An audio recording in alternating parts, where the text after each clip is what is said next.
जय श्री राधे, जय श्री कृष्णा। आपका हमारे चैनल पर स्वागत है। अगर आप इस चैनल पर नए हैं तो हमारे चैनल को सब्सक्राइब करें और बेल आइकन दबाना ना भूलें। इस वीडियो को अपने दोस्तों के साथ शेयर करें ताकि वह भी सनातन धर्म को जान सके। आइए अब मैं आपको सुनाती हूँ वैशाख मास का प्रथम अध्याय।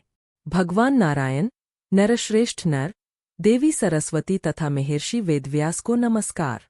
सूत जी कहते हैं, राजा अम्बरीश ने परमेष्ठी ब्रह्मा के पुत्र देवर्षि नारद से पुण्यमय वैशाख मास का महात्म्य इस प्रकार पूछा। हे ब्राह्मण, मैंने आपसे सभी महीनों का महात्म्य सुना। उस समय आपने यह कहा था कि सब महीनों में वैशाख मास श्रेष्ठ है। इसलिए यह बताने की कृपा करें कि वैशाख मास क्यों भगवान विष्णु को प्रिय है और उस समय कौन कौन से धर्म भगवान विष्णु के लिए प्रीतिकारक है। नारद जी ने कहा, वैशाख मास को ब्रह्मा जी ने सब मासों में उत्तम सिद्ध किया है।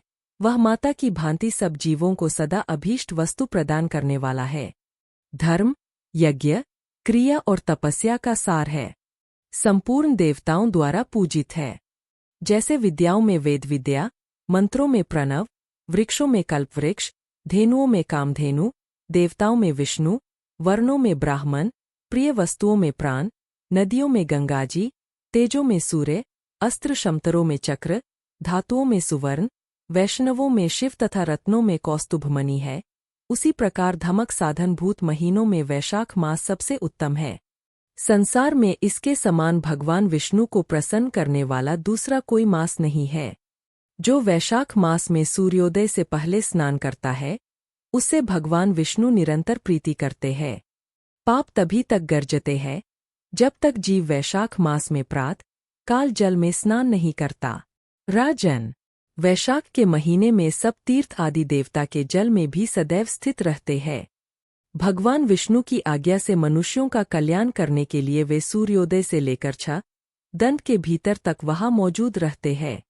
वैशाख के समान कोई मास नहीं है, सत्ययुग के समान कोई युग नहीं है, वेद के समान कोई शास्त्र नहीं है और गंगाजी के समान कोई तीर्थ नहीं है।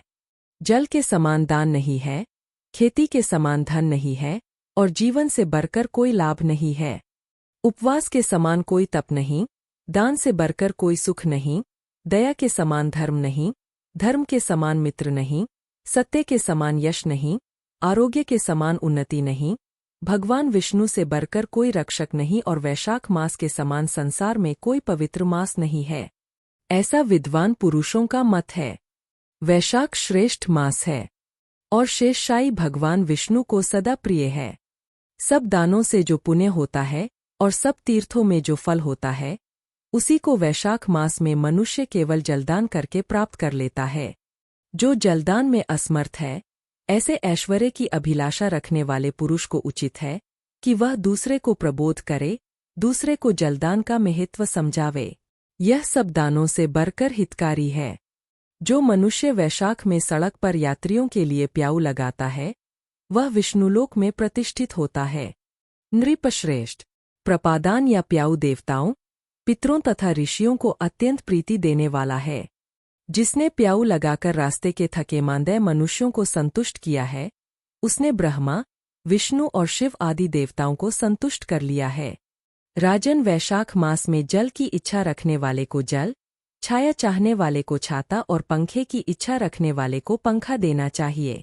राजेंद्र, जो प्यास से पीड़ित महात्मा पुरुष के लिए शीतल जल प्रदान करता है वह उतने ही मात्र से 10,000 राजसूय यज्ञों का फल पाता है। धूप और परिश्रम से पीड़ित ब्राह्मण को जो पंखा डुलाकर हवा करता है वह उतने ही मात्र से निष्पाप होकर भगवान का पार्षद हो जाता है। जो मार्ग से थके हुए श्रेष्ठ द्विज को वस्त्र से भी हवा करता है वह उतने से ही मुक्त हो भगवान विष्णु का सायुज्य प्राप्त कर लेता है।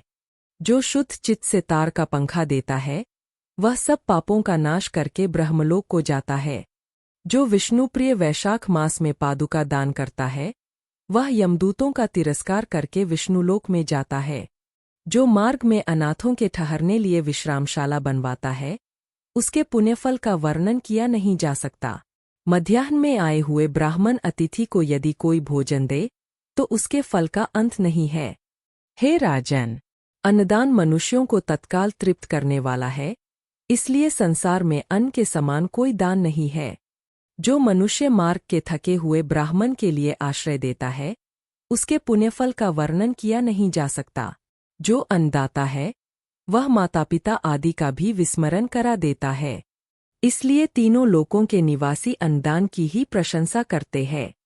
माता और पिता केवल जन्म के हेतु पर जो अन्न देकर पालन करता है, मनीषी पुरुष इस लोक में उसी को पिता कहते हैं। तो यह था वैशाख मास का प्रथम अध्याय। अगर आपको वीडियो पसंद आई तो इसे लाइक करें, शेयर करें और कमेंट करें। हरे कृष्णा, राधे राधे।